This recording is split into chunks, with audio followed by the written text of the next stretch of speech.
Hello there, IELTS students. Welcome to IELTS Podcast. You no longer have to worry, fret or panic about IELTS because we are here to guide you through this test jungle. Enjoy these IELTS tutorials, and if you need more help or want to access the famous online course, you can visit us at IELTSPodcast.com. Hi there, IELTS podcast listeners. My name is Ellen, and today I want to talk to you about synonyms for use in IELTS. More specifically, we're going to talk about synonyms that are useful in writing task 2. Now, why are synonyms important?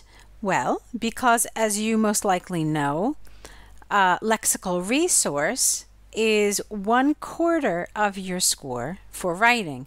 And so it's very important to have a wide range and to have a good solid base of lexical resources to use for your writing.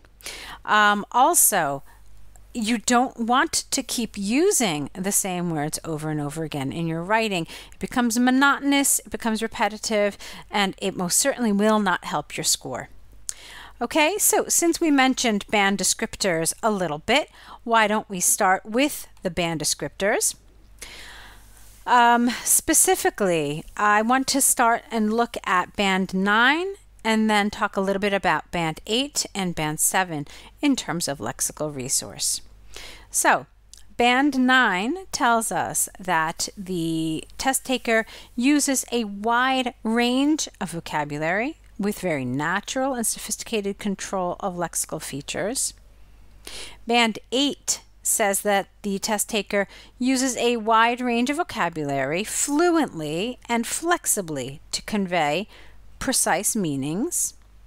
Also, the person can skillfully use uncommon lexical items, even though there may be occasional inaccuracies. Band 7 tells us that the test taker uses a sufficient range of vocabulary with some flexibility and precision, and also uses less common lexical items with some awareness of style and collocation. So as you can see, band 9 and 8 refers to a wide range of vocabulary. Okay? Band 9 says that the use of this wide range is very natural and sophisticated. Band 8 tells us that it's fluent and flexible. And in band 7, we hear about a sufficient range of vocabulary, which allows some flexibility and some precision. I think one of my favorite words here, and I think when I say favorite, I mean I think it's the most telling, is this word precise. This is really very important when we're writing. This idea of precision, that the word you are using expresses exactly the meaning that you want it to express. And so we're going to think about some of these key words like fluent, like flexible, and like precision. So this is some of the information I want you to think about and what we're going to talk about today. Now, some of you who may have heard some of my other podcasts here may have heard me talk about some words that I never want to see in IELTS. One of those words is the word good. Why? Because, well, there are two reasons. Number one, it's very elementary in terms of language ability. Good is probably one of the first adjectives anyone learns when they are learning English.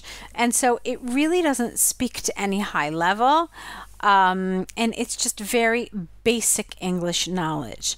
But what's more important and what's more relevant for our purposes here today is that it's not particularly precise, is it?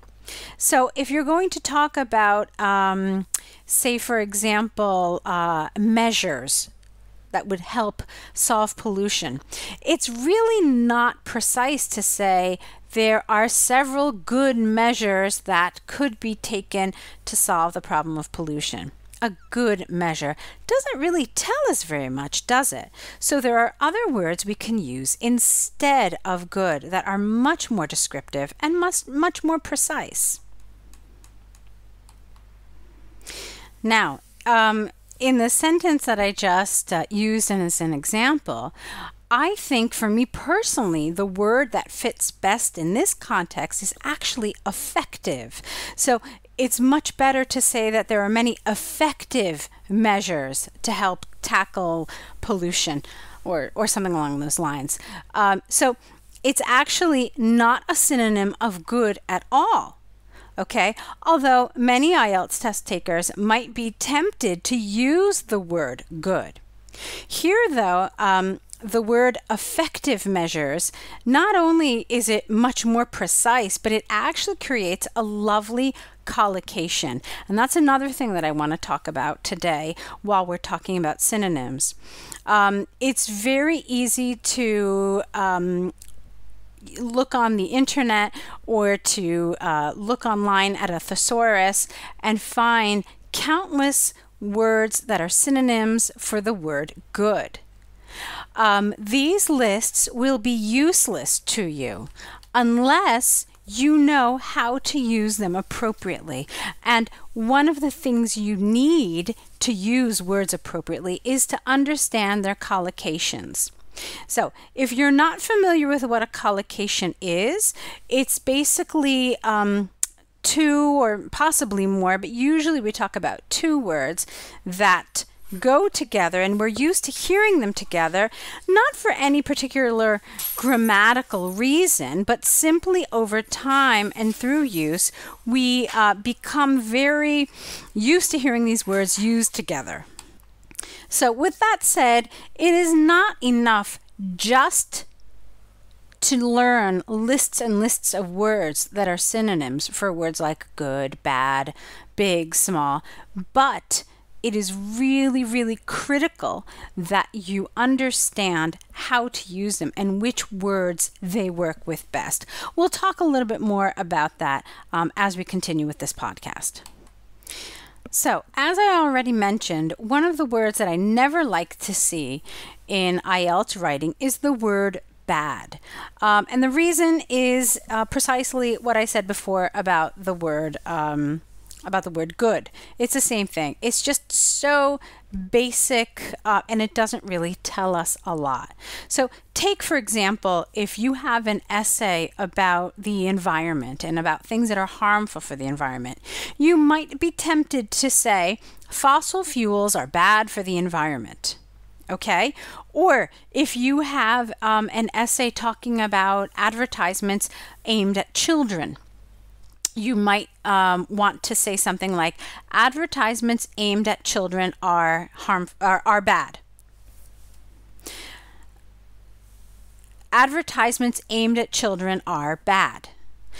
You can see that, okay, there is meaning that comes across, and we understand what you're trying to say. You're conveying what you're trying to say, but it's not particularly precise, and it's certainly not less common, and it's certainly not fluent or sophisticated, as we saw is expected of us at a band 9, but there's really very little precision here or higher level language. So what you could say instead of bad is you could say fossil fuels are damaging for the environment. You could say that advertisements aimed at children are harmful.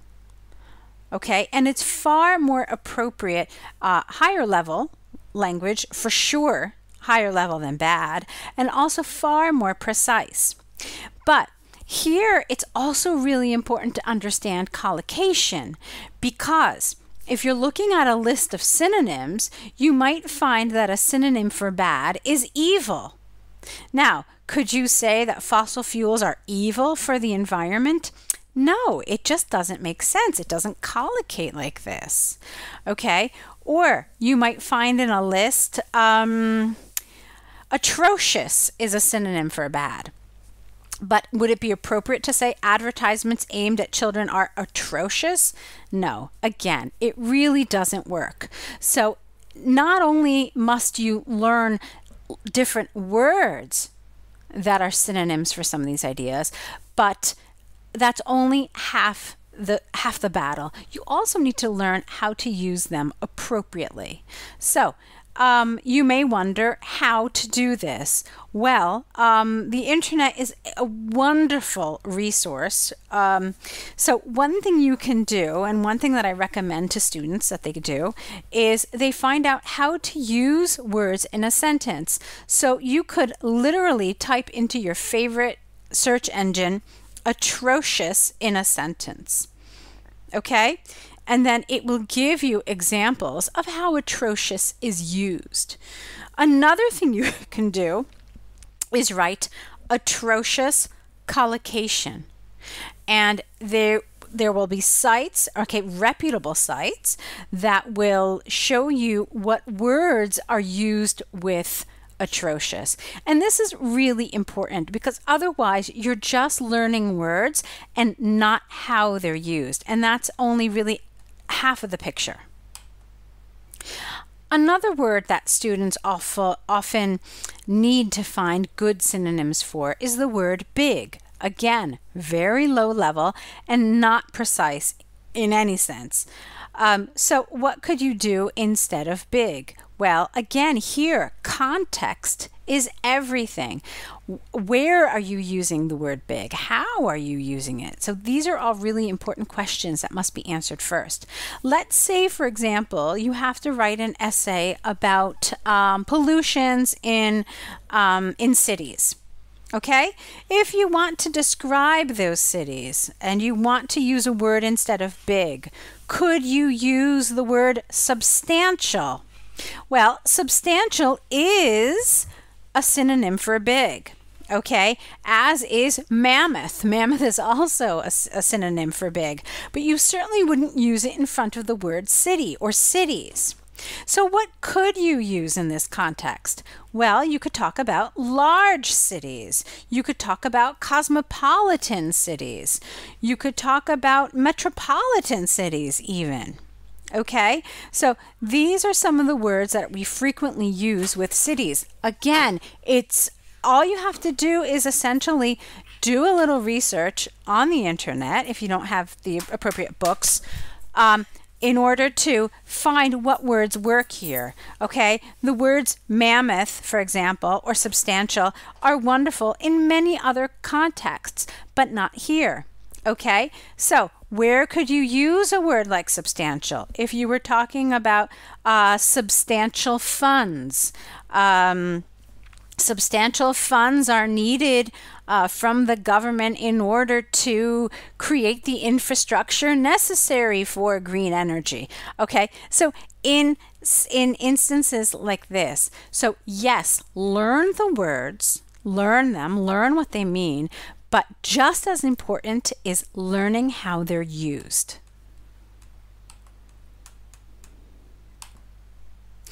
Another word that comes up a lot in IELTS essays is the word important. Now, important certainly isn't as basic as a word like big, good, or bad, but it's still kind of elementary language here. And you may want to use something, again, less common, more precise. So, again here, collocations, though, are important. So if you want to say that pollution is an important issue in our days, you could certainly say that. But you may want to say that it is a critical issue in our day. And that really has a nicer ring to it. It feels a little less common, a little more precise. Okay? However, another synonym for important is essential. Could you say that pollution is an essential problem in our days? No, definitely not. Essential is used far differently. So you could use a word like essential instead of important in a context like this. It is essential that governments fund the infrastructure necessary to make green energy a reality. Okay, so you could say it is important, it is essential, it is critical. All of these words would work quite nicely in a sentence like this. But you can see that in the previous example, essential just doesn't cut it. Now, sometimes, I think I mentioned this before, we want to use synonyms not necessarily to show higher level, but just so that we're not so repetitive. And this happens a lot when we're writing essays that have to do with children. Okay, so children in schools, advertisements aimed at children, what have you. So a lot of times IELTS test takers really go to great lengths to find synonyms for the word children. Now, one word that you should never use in place of children in an essay is the word kids. Kids is informal, and it really has absolutely no place in a task 2 essay or in a task 1 for general IELTS. Okay, so avoid it at all costs. You could only probably use it in writing for general task 1 if it's an informal letter. Otherwise, forget it. So if you don't want to keep using the word children, I understand that it gets really, really monotonous. What can you use instead? I have seen students write a million different things. One word that I know a lot of students like to use instead of children is the word offspring. And okay, it's all right, but really what it does is it makes us think of animal babies. So, for example, the deer was found in the wood with 2 of its offspring. So we kind of use this word like this, not so often to talk about human children. So what could you use instead? Well, again, it depends on the context.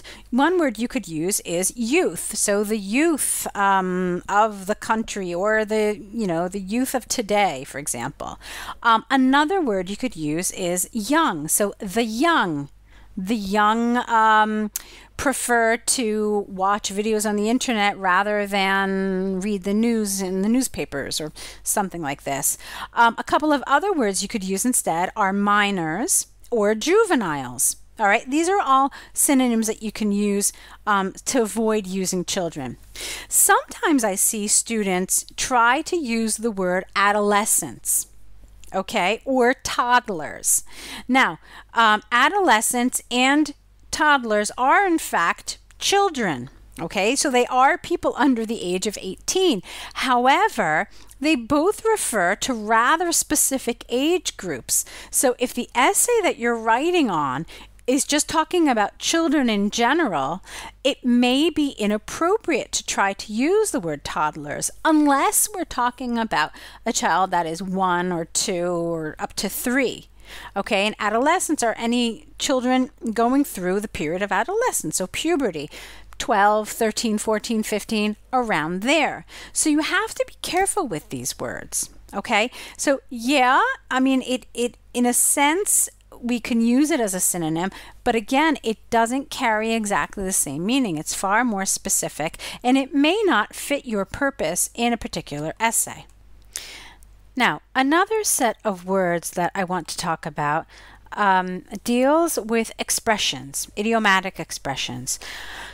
Idiomatic expressions are things you probably want to avoid in your task 2 simply because they don't have an academic feel. They sound rather informal.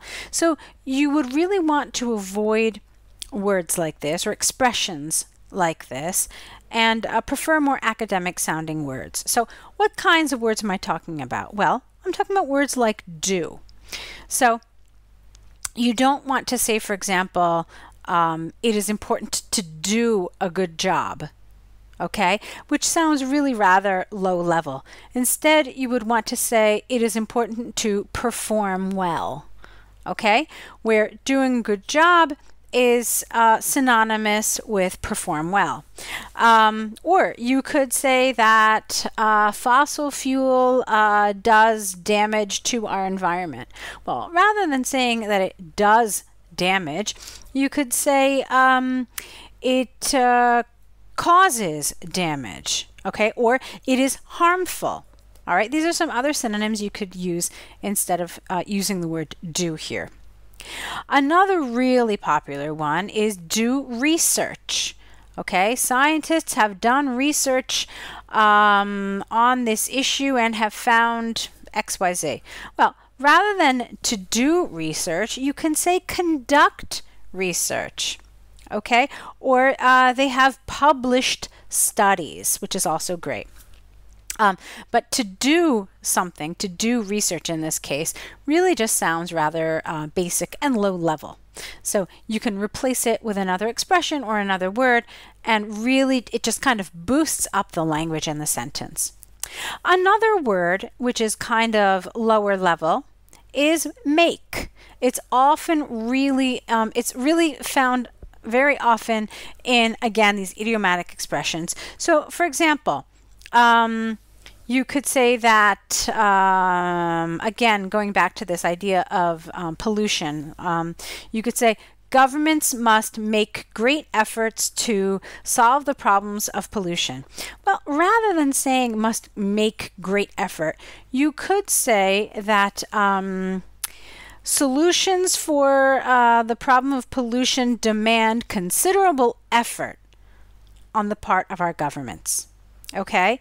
Or you could say, in order to overcome the problems of pollution, great efforts must be devoted to this issue.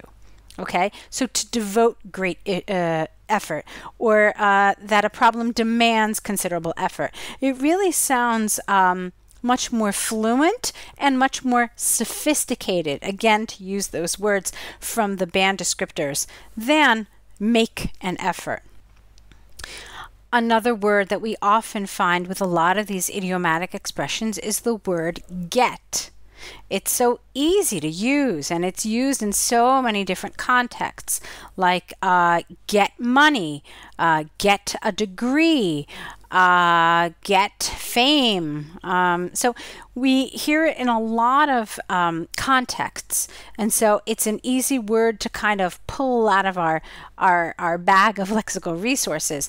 But again, it's probably not going to give the impression you want the examiner to get of your writing. So it's easy, depending on what you're trying to say, to find a great synonym for get that carries the meaning with a lot greater sophistication. So, for example, if you wanted to say get money, you could say earn money, or get a degree. Again, you earn your degree, or you obtain your degree. These have a much better, much more advanced sound to them both. So you could also say that people acquire riches or acquire wealth rather than saying that they get rich.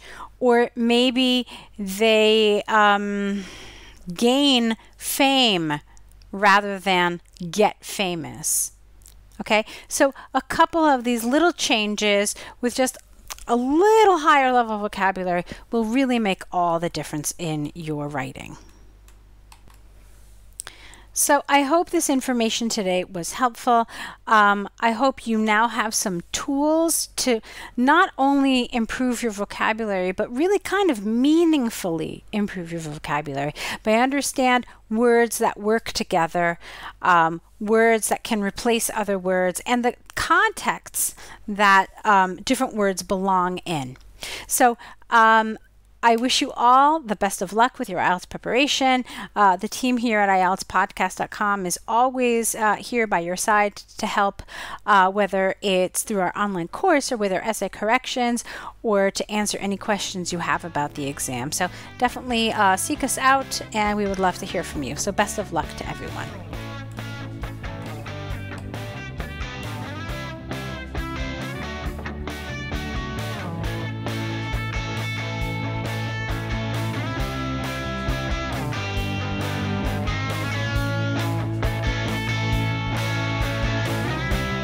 Thanks for listening to IELTSPodcast.com.